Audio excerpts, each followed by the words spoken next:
अस्सलाम वालेकुम। मेरा नाम सुल्तान है। मेरे अब्बू ने फौत होने 5 साल होंदे पे। मेरे 5 भैनां 2 भाई हैं। मेरी माँ बुढ़ी है। मेरे प्यो ने 5 साल फौत होने हो गए। सिद्धों में पिरा काम करने। मेरी माँ को काम नहीं किया जाता। मालिक काम करना 5000 दिन सरकार नहीं चलता। मेरी 5 भैनां मैं जवान ने काम तो नहीं गल सकना। आप इन्ने खराब हैं घर तो उन्होंने बाहर नहीं कढ़ा जाता। 200-300 रुपये दिहाड़ी लभदी है। उनका सानू फायदा को नहीं। साडा रब तो सिवा कोई को नहीं। साडे इलाके दिहाड़ियाँ बंद है। जेड़ा मैं दिहाड़ियाँ कर लवां अल्लाह से सिवा हमारा कोई आसरा नहीं। मेरे घर के हालात बड़े खराब हैं। जितना चिर प्यो जिंदा असा दिहाड़ी करते नहीं वेखे। जिदा दा फौत होया दिन रात काम करने।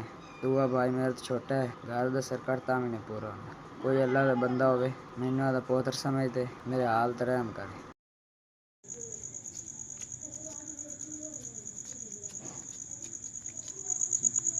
SVS ਤੁਹਾਡੀ ਮਿਹਰਬਾਨੀ, ਤੁਹਾਡਾ ਸ਼ੁਕਰੀਆ।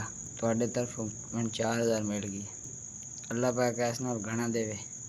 ਤੁਸੀਂ ਸਾਡੇ ਔਖੇ ਵੇਲੇ ਕੰਮ ਆਏ ਨੇ। ਮੈਂ ਤੁਹਾਨੂੰ ਦਵਾ ਇਸ ਤੇ ਦੇ ਸਕਣਾ। ਇੱਥੇ ਪੈਸੇ ਮੈਨੂੰ ਪੂਰੇ ਮਹੀਨੇ ਲੱਭਦੇ। SVS